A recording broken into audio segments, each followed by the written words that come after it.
Mga ka-people, ito ang Lipa City, Batangas. Pero ang tanong, ano nga ba ang meron sa petsang March 23, 2026 dahil tatlong magkakaibang trahedya ang nangyari dito sa lungsod ng Lipa. Tatlong magkakaibang sunog, tatlong magkakaibang dahilan, tatlong trahedyang sana ay naiwasan. Ito ang istorya natin dito ngayon sa Lipa City, Batangas. Ako si DJ Once at ito ang content create ko.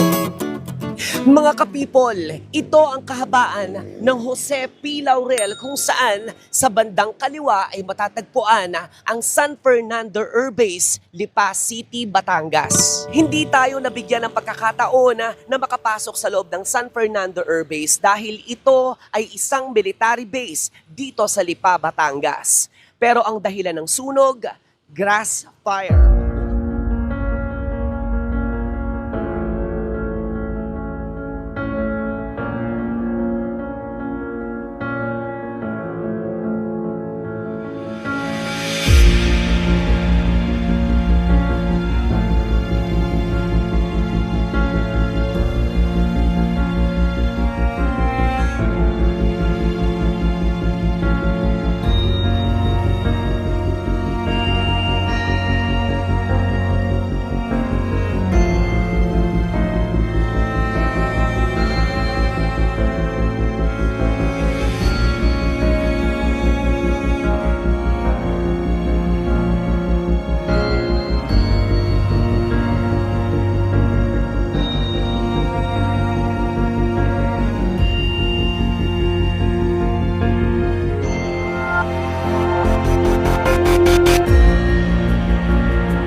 Ang isa sa pinakapinag-usapang trahedya ng tatlong sunog dito sa Lipa City.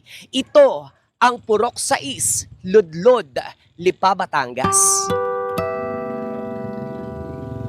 Mga ka-people, nagkaroon tayo ng pagkakataon na makapanayam ang isa sa mga kamag-anak ng nagmamay-ari ng bahay na nasunugan dito sa Purok 6, Ludlod, Lipa City. Mga ka-people, nakiusap siya sa atin na huwag nang ipakita pa ang kanyang mukha sa video. Ako po ay nakikisimpatya sa inyo sa trahedyang nangyari sa inyong bahay. Kuya, anong real name mo? Paul Andrew Bautista. Si Sir Paul Andrew Bautista ay kaano-ano ng may-ari ng bahay na ito? Apo po, apo. Si Ma'am Norma ay lola mo. Pero kayo ang nakatira ngayon sa bahay na ito. Meron na ba kayong alam na dahilan kung bakit nagkaroon ng sunog? So, upon investigation po is sa kuryente daw po nagmula. Ang sabi ng BFP. Yun lang po ang alam namin ngayon. Gaano tumagal ang oras ng sunog dito sa inyong bahay? Almost 5 to 6 hours po. Kasi nagliab pa siya ng madaling araw ulit. Bandang 2 a.m. At ayon sa balita, nagkaroon ng sunog dito ay walang tao sa loob ng bahay. Thankfully wala naman po. Walang tao sa loob. So lahat kasi ng tao, katulad ko may trabaho that day. Yung pinsan ko is nanonood na sine. Ang inay ay nagkukrusada ng oras na yun. Ang tao lang dito is yung tita ko, nasa tindahan naman sa labas. At kamusta naman ang pagresponde ng mga taong pumapatay ng sunog ang ating mga bombero dito sa Lipa City? Kamusta ang pangangalaga nila sa inyong bahay? So just to be honest na lang, tumagal yung responde nila ng almost an hour din. So na-apula din naman nila. Kaso umabot din sa level 3 nga yung sunog. So kaya gano'n na lang din ang nangyari. Sabi nga ng kasabihan ng mga matatanda, mabuti ng manakawan kesa masunugan. At ngayong Fire Prevention Month, ito ang mga bagay na ating iniiwasan. Meron ka bang gustong pasalamatan? Alam ko medyo may pinagdadaanan ng iyong pamilya, pero alam ko ding bilang mga Lipeño may mga taong handang tumulong sa inyo. Unang-una nagpapasalamat kami kay God kasi safe pa din kami lahat. Tapos sa mga kabarangay namin dito na tumulong. And thankful din kami sa BFP sa pagresponde. At huling tanong na lang sa'yo, Sir Paul, dahil Fire Prevention Month, anong maipapayo mo doon sa mga taong gustong makaiwas sa mga ganitong klaseng trahedya? So based on experience na lang din. So always unplug lahat ng hindi ginagamit na sa kuryente na nakasaksak. Tapos yung mga gasol, okay, turn off na din pag wala namang nagluluto. So, yun lang. Stay safe always. Yan po ang tinig ni Sir Paul. Maraming salamat, Sir Paul. At syempre, inaasahan natin na hindi na ito mauulit pa sa pamilya ninyo. Maraming salamat, Sir Paul. Nice meeting you. Thank you. Ito ang Barangay Kabilang Tubig sa Pangaw, Lipa City. Mga ka-people, at andito na nga tayo ngayon sa Pangaw at narating natin ang bahay kung saan isa sa 3 sunog na magkakasabay na nangyari kahapon dito sa Lipa City.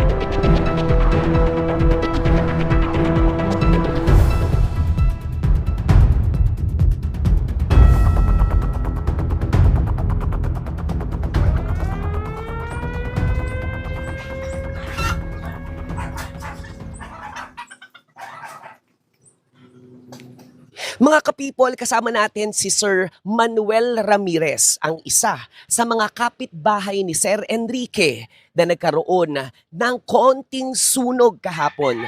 Sir Manuel, kamusta po kayo sa araw na ito? Okay naman po. Ano po ang inyong buong pangalan? Manuel Ramirez. Manuel Ramirez, at kayo po ay ilang taon nang nakatira dito sa Pangaw, Lipa City? 40 years. 40 years.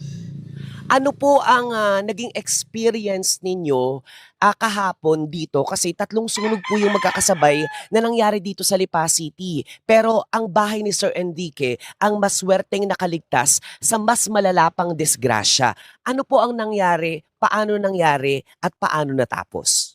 Anong makita ng mga kapitbahay namin, ay nagkanda-kanya ng paghakot ng tubig sa kanya-kanyang gripo. At sa dami ng tumulong, ay awa ng Diyos, napula, nagputukan pa nga ang mga kuryente. Kada ko, tuloy na ang sunog. Ay sa bilis ng pangyayari, mabilis din ang pagtulong ng mga kapitbahay.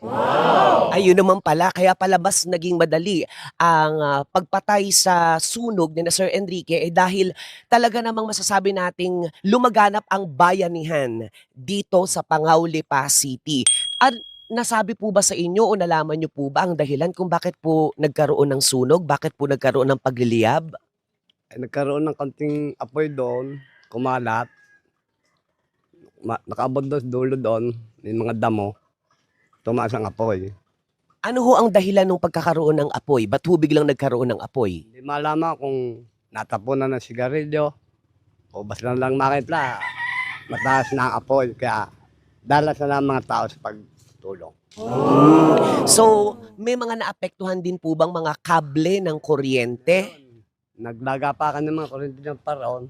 Tapos dumating ang konsyal ng barangay, kinat na.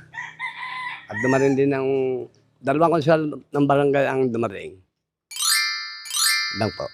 May mga tumulong pa po bang mga taga-ibang lugar na pumunta dito? Katulad po ng bumbero. May dumating na bumbero pero wala na sunog. Kumbaga, nung dumating po ang bumbero dito ay napatay na po ng mga kapitbahay ang sunog sa bahay ni na Sir Enrique. Ganyan nga po ang nangyari. Nung dumating ang bumbero, wala na sunog. In-infection daw niyan. Sabi, okay naman. Wala nang apoy. Ito lang, pag nababasa ko rin, nasabog. Kaya ang ginawa ng konsyal na electrician, kinat na doon sa bandaron. Naku, napakaswerte po talaga ng nangyaring ito. Bagamat ito yung isang sunog na dapat ay ating iniiwasan, pero ang Pangaw, Lipa City, ang mga tao sa Pangaw, Lipa City ay sumisimbolo sa isang mahusay na bayanihan. Ito ay ang pagtutulungan ng mga magkakapitbahay. Kaya bati ko po lahat ng mga tumulong dito, sa sunog dito sa atin, at saka doon sa doon dahil kapatid, Sana awa ng Diyos hindi sila naepektuhan. Kaya nga ako pa lubos nagpapasalamat sa taga rito, sa paligid-ligid ng bahay ni Ike. Ay mabilis na nagtakbuhan at kanya-kanyang bitbit ng balding may tubig. Narinig nyo kay Sir Manuel, walang imposible basta magtutulungan. Maraming salamat po, Sir Manuel.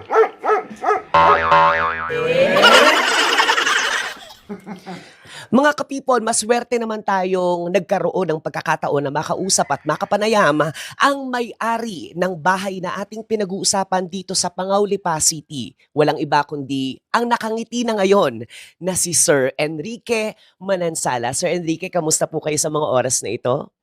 Ayos naman po. Aba, medyo maganda na ang ngiti ni Sir Enrique pero balikan po natin yung kahapon. Ano po ba ang nangyari? Paano ito nangyari? At paano din po ito nasolusyonan? Ako ipapatuka nung hapon ng manok. Yung anak ko si Eugene, nakita marami ng yung daon-daon. Nakaano sa mga manok ko, di kinalahig niya. Bago sinindihan niya dyan, inipon yung mga dahon. Ayun, akala ko yung tapos siya, umalis na. Akala ko, patay na, wala nang apoy. Kaya nga sana magsisimula ng umarik eh. Ito ngayon, mamaya yung inutusan kong bumili. Pagkakit dyan sa taas, naku, naghiyawa na. Wala, doon na ang apoy sa bubong. Ayun, kanya-kanya ng dating ng mga kapitbahay. Ay, maraming salamat sa inyo, mga kapitbahay. Meron po ba kayong natatandaan ng mga pangalan ng inyong kapitbahay na talagang, yung talagang tandang-tanda ninyo na itong kapitbahay ko na ito ay talagang tumulong sa inyo? Si Paring Ole, si Edward, yun, si Palmael, Kamara, si Konsyal, Rico. Saka marami pa, hindi ko natanda yung sila, sino pa ba yung Eugene? Ay, si Paring Darrell, si Romel, si Ole. Oo nga, sinabi ko na. Marami sila eh. Kanya-kanyang dala ng tubig. Ang dala ng tubig kahapon dito sa akin, kanya-kanyang dala. Yun, ang bilis na pula ng sunog. May dumating po bang bombero para tumulong sa inyo, sir? Kaso pagdating niya, wala nang apoy. Selector inspection. Kaso nga mayroon bang sabi, ayos na pala, mas kailangan sabi nila, mas kailangan sila doon sa lodlod. Meron din pala sunog doon. Medyo malaki-laki. O, di tinignan lang bago yung kuryente, naputulot na agip yung kuryente. May dumating na electrician dito, si Paring Ramel. Ayun, kumuha ng hagdan, pinutol na yung parang, kasi umaano dyan sa bubong pag diklap ng diklap pinutol niya, yun, naayos na. Ayan, narinig po natin ang istorya ni Sir Enrique Manansala na taus-pusong nagpapasalamat syempre sa lahat ng kanyang mga kapitbahay na nagbayanihan dito sa Pangaw, Lipa City. Ang sunod na tanong ko, Sir Enrique, nung nawala na pong apoy, natuloy hugaw ang pagbarik. Oo. Parang may na lang, sa bahay na sa loob na lang. Ang feeling ko naman ho ay ang tamis ng lasa ng alak dahil hindi natuloy ang sunog. Tsaka pinakikilamot naman ko rin, sabi kasi nila, tingnan mo pare, baka may bago ba yan, pag malakas ang hangin, magkapoy uli.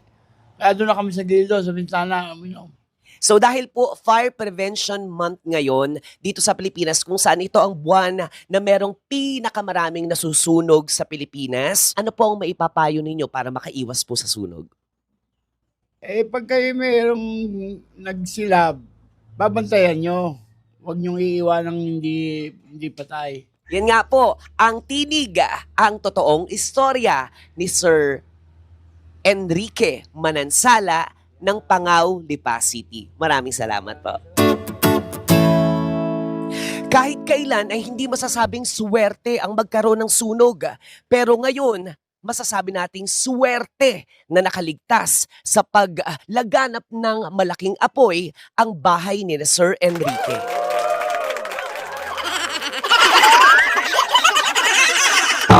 Di na 20